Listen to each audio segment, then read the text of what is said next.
Buonasera, alle principali notizie. Malori durante una gara di pallavolo femminile a Zafferana nel Catanese, 9 persone intossicate, per 6 atlete necessaria la camera iperbarica dell'ospedale Cannizzaro. A sprigionare monossido di carbonio l'impianto di riscaldamento appena installato. La procura indaga per lesioni colpose. Chiedo scusa a tutti, disperate le ultime parole scritte dalla mamma che ieri a Corleone ha ucciso la figlia disabile e subito dopo si è tolta la vita impiccandosi. Maltempo e nubifragi sul versante tirrenico del Messinese. A Sant'Agata di Militello fiumi di fango hanno invaso il centro del paese. A Palermo una banda di rapinatori tenta di far esplodere un bancomat delle poste allo Zen, ma il colpo fallisce. Scivola sulle onde, in piedi sulla pagaia, la storia del catanese Gaetano Scandurra, campione italiano master di subsurfing, che ha vinto sfruttando l'ultima onda, superando ogni avversità come ha fatto nella vita. Calcio, il Catania guarda già la prossima partita e la chiusura dell'anno solare, l'obiettivo è iniziare il 2026 ancora da capolista. Sempre in Serie C, pari prezioso per il Trapani in trasferta sul campo della Salernitana, pareggio e rimpianti per il Siracusa al De Simone contro il Foggia.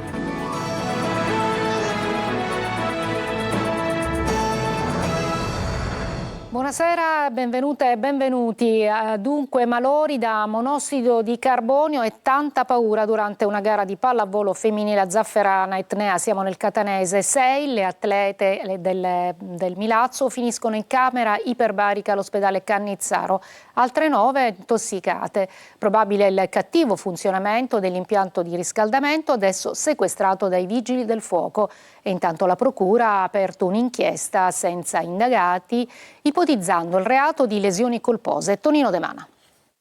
Ore 18:40, Maria Laura Panetta si accascia al suolo e perde conoscenza. Il suo malore pone fine alla gara tra ASD Zafferana e Milazzo Volley e probabilmente salva tutti da conseguenze peggiori, anche dalla morte. È il monossido di carbonio a mandare in ospedale 15 persone, per 8 delle quali è stato necessario l'utilizzo della camera iperbarica presso il Cannizzaro di Catania. Accertamenti, cure ed ossigenoterapia, poi le dimissioni, ma il rischio è stato davvero elevato. Il monossido di carbonio è un gas inodore, incolore e insapore che può essere letale, pertanto la prevenzione deve essere principio fondamentale per evitare che ciò si verifichi. Ad intossicare atlete, arbitro e spettatori è stato, come detto, il monossido di carbonio, colpa probabilmente del cattivo funzionamento dell'impianto di riscaldamento che qualcuno avrebbe messo in funzione azionando l'interruttore da questo pannello. In quel momento la squadra ospite, il Milazzo, era nella porzione di campo più vicina al bocchettone. In mattinata, nuovo sopralluogo dei vigili del fuoco che hanno chiesto informazioni al sindaco di Zafferana Russo, ancora sconvolto per l'accaduto.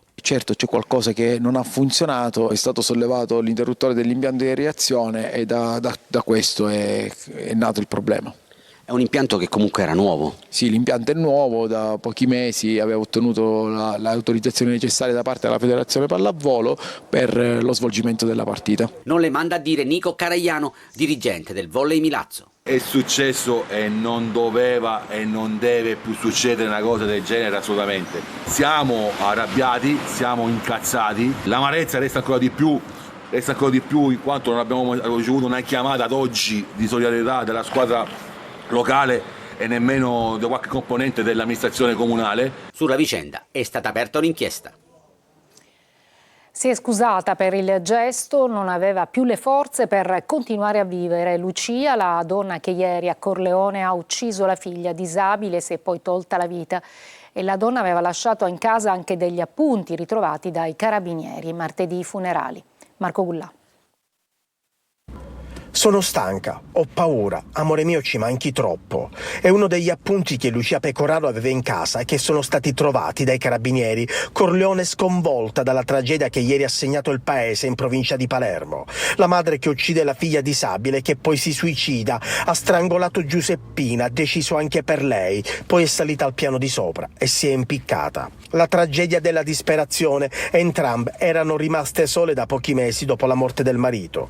Eccoli in questa foto mentre festeggiavano un evento, uniti.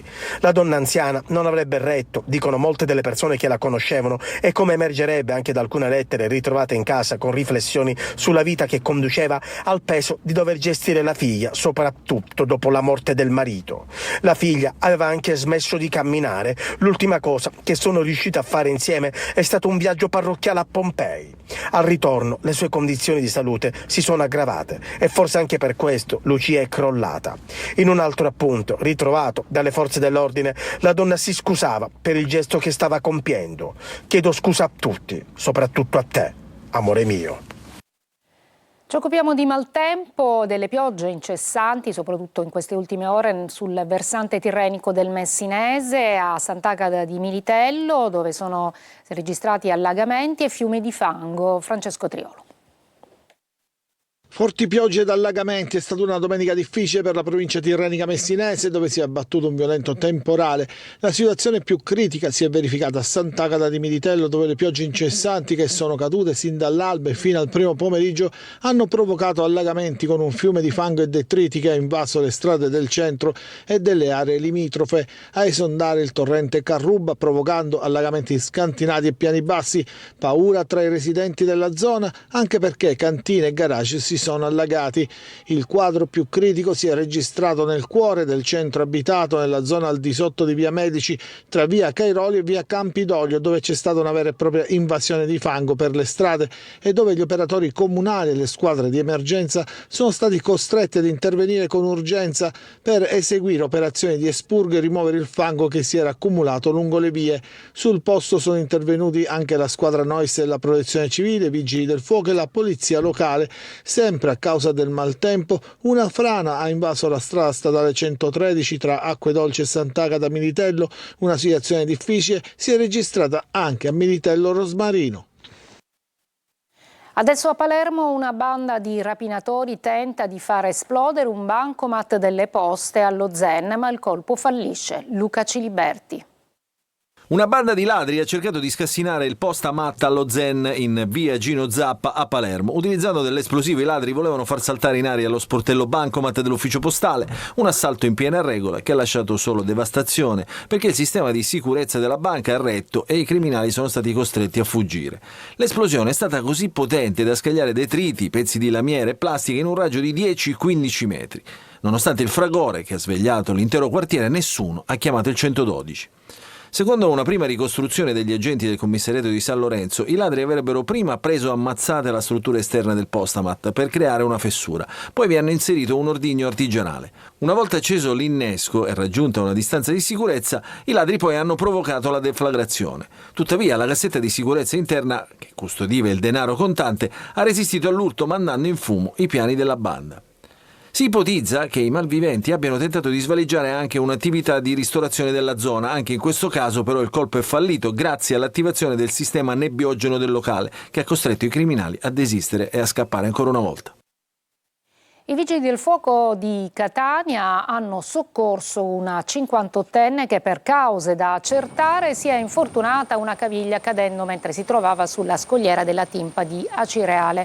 Sul posto è intervenuto personale del distaccamento di Acireale della sezione navale del nucleo sommozzatori di Catania. Vista la difficoltà di effettuare il soccorso via terra, è intervenuto anche l'elicottero del reparto di elisoccorso, che dopo averla assistita e messa in sicurezza l'hanno recuperata con il verricello, vedete nelle immagini, e portata all'ospedale Cannizzaro di Catania. E adesso il ponte dell'Immacolata per i siciliani tra mercatini di Natale e passeggiata in centro. I turisti ci sono ma nessun boom. Occupazione delle camere al 60%, al di sotto della media nazionale. Sentiamo Francesco Aloi. Stiamo vivendo già l'atmosfera del Natale e infatti siamo qui in giro. Nel ponte dell'Immacolata si passeggia nei mercatini di Natale. L'occasione anche per ricongiungersi alla famiglia, soprattutto quando si lavora tanto durante la settimana. Le vie del centro sono affollate da residenti e turisti.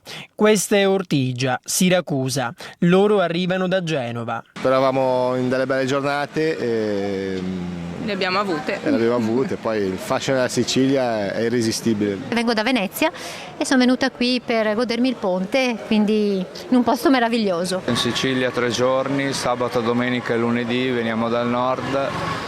Novara esattamente. Secondo Confesercenti Sicilia, nelle strutture ricettive c'è un'occupazione che sfiora il 60%, un dato però più basso rispetto alla media nazionale, che raggiunge il 72%.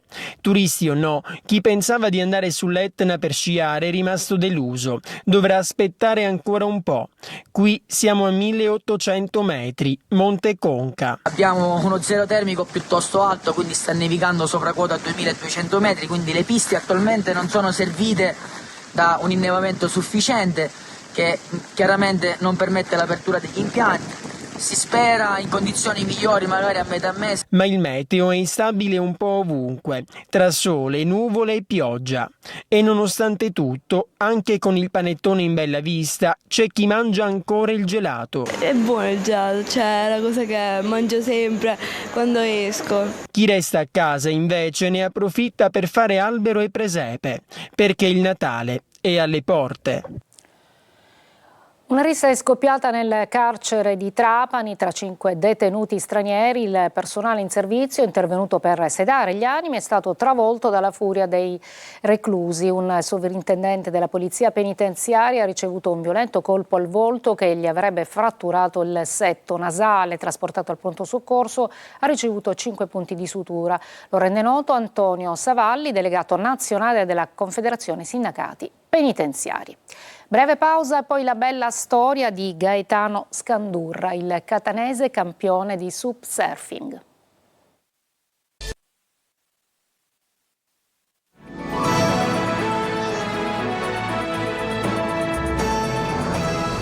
E adesso la storia di Gaetano Scandurra, catanese, campione italiano master di subsurfing. Il surf con la pagaia ha vinto sfruttando l'ultima onda, superando ogni avversità, come lo sentiremo nel servizio di Marco Carli, ha fatto anche nella vita. Grandioso! L'ultima dell'anno. La felicità, quasi l'incredulità nel vincere il titolo italiano. La storia di Gaetano Scandurra, campione nazionale master di subsurfing nelle acque di Fregene nel Lazio, racconta tanto. Già è un'emozione esserci, poi crederci fino alla fine, rimanere lucido, per me ha assunto anche un valore importante. Noi ci alleniamo alle Capannine. Con la Surf School Catania. Il surf è una passione, ma il sup è più polivalente. È un esempio per tutti, anche i non sportivi, perché nella vita ci può essere sempre un'ultima onda che cambia il corso delle cose, bisogna solo crederci. È come nel basket, se al suono della campanella, il fischio finale, prendi un'onda prima del fischio finale, quell'onda conta. I giudici assegnano un punteggio a ogni onda. E quando già la gara sembrava conclusa, la mia posizione, ero in seconda posizione, è arrivata un'ultima onda, io ero lì pronto e a sorpresa il punteggio è stato di quest'onda veramente superiore alla mia media. Un colpo allo scadere che ribalta il risultato. Gaetano ci è riuscito, ha saputo crederci come ha fatto nella vita. Sono finito in ospedale e ho avuto un linfoma non Hodgkin, strapianto di midollo. Ci sono stati momenti in cui ero chiuso in ospedale, quasi 2 anni. Però in quei momenti già avevo scoperto il mare, questi momenti un po' di sconforto, comunque i momenti più belli, i ricordi più belli erano quelli legati alla famiglia, ma soprattutto al mare. A Catania si respira già aria di Natale con il Christmas Town che ha acceso le sue luci dopo il devastante incendio che ha distrutto il tetto della struttura centrale delle Ciminiere. Il più grande parco a tema natalizio del sud Italia non ha perso le speranze, una vera magia di Natale. Eva Spampinato.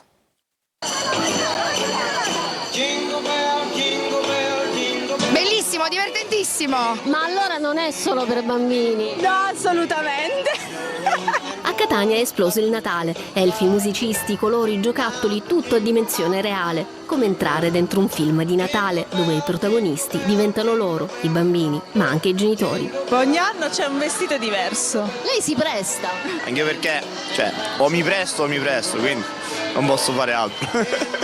Come nelle più classiche favole natalizie, anche per Christmas Town c'è il lieto fine e lo scheletro di ciò che rimane dopo il devastante incendio che ha colpito il tetto del grande teatro interno delle ciminiere rimane in secondo piano, dietro le luci, dietro l'antica giostra dei cavalli, dietro l'enorme albero dei canti di Natale. Tra musical e spettacoli di magia nei teatri, acrobazie quotidiane e parate, il villaggio promette emozioni a ogni angolo e per visitarlo i pullman arrivano da tutta la Sicilia e non solo. Da dove arrivate? Da Vittoria. Da Favara. Da Modica. Siamo venuti con il pullman, con altri amici. Siamo venuti ieri pomeriggio.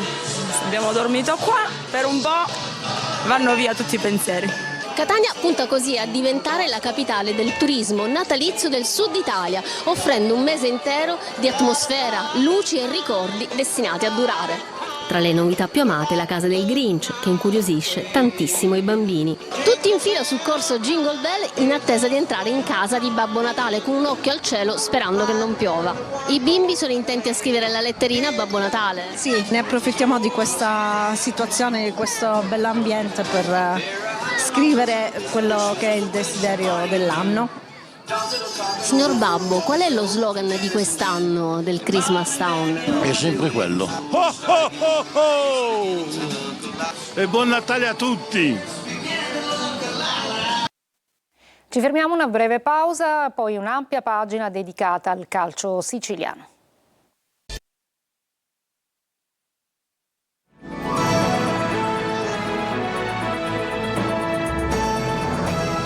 Eccoci al calcio Serie B, il Empoli-Palermo finisce 1-3 in uno degli anticipi della 15ª giornata di campionato. I gol nel primo tempo al 7° minuto Leduaron, al 18° poi Ampalo, nel secondo tempo al 18° Pellegri, al 30° poi Ampalo ancora.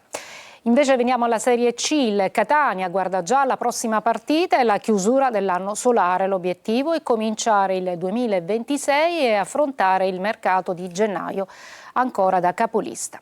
Marco Carli.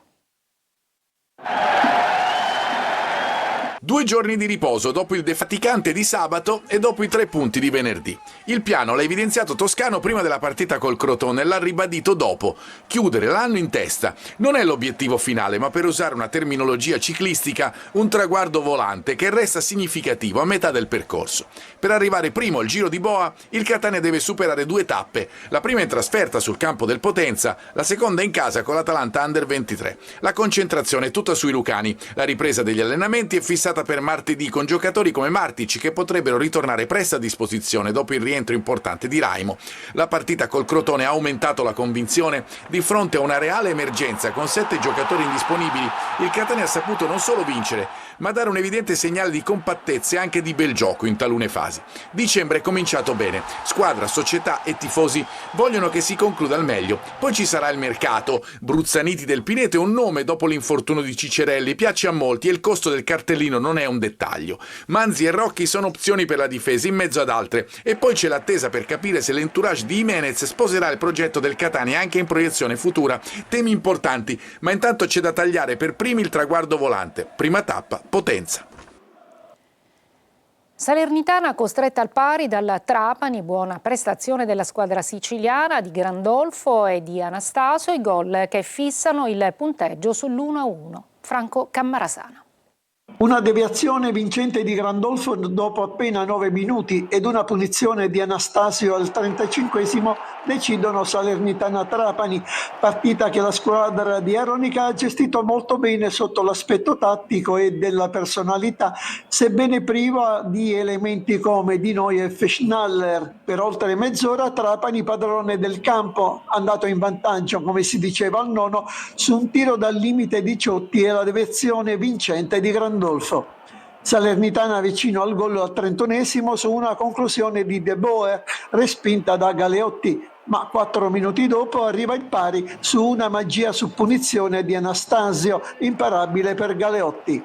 Partita meno piacevole nella ripresa, molto spezzettata da vari episodi. Il Trapani ha avuto una buona opportunità al 64esimo con una conclusione debole però di Grandolfo, mentre è stato bravo Galeotti al 70esimo ad avere in angolo una conclusione di Ferrari sugli sviluppi di un contropiede. Nel concitato finale la Salernitana per 2 volte chiede l'intervento del video supporto, ma l'arbitro dice di no. Per il Trapani un punto prezioso su un campo difficile, per la Salernitana solo i fischi della Rechi. Pareggio 2-2 con tanti rimpianti per il Siracusa al De Simone contro il Foggia. Sergio Colosi. Al Siracusa non è riuscita l'operazione sorpasso in coda alla classifica nello spareggio salvezza del De Simone contro il Foggia, prova generosa degli azzurri condizionata da episodi negativi, distrazioni e decisioni arbitrali. Padroni di casa in vantaggio con la deviazione di Contini sul tiro di Parigini con ripartenza di Limonelli. Pareggio su rigore di Garofalo e Siracusa in 10 per il rosso al difensore Bonacchi per un contatto irregolare su Fossati. 2-1 firmato da Racing Ba, con un'altra revisione all'FVS e i precedenti cartellini rossi per le legittime proteste di Turati e il vice Spinelli. Nella ripresa ancora tanto cuore e sofferenza per il Siracusa, con l'uomo in meno per quasi tutta la gara, ma vicino al gol della sicurezza con Frosali e poi beffato al 7° minuto di recupero da una punizione di D'Amico per Garofalo, autore di una doppietta per il definitivo 2-2. Il pari lascia rimpianti, la prestazione è il punto di partenza delle prossime giornate, aspettando rinforzi mirati e funzionali. Tutto per questa edizione, grazie per l'ascolto e buona serata.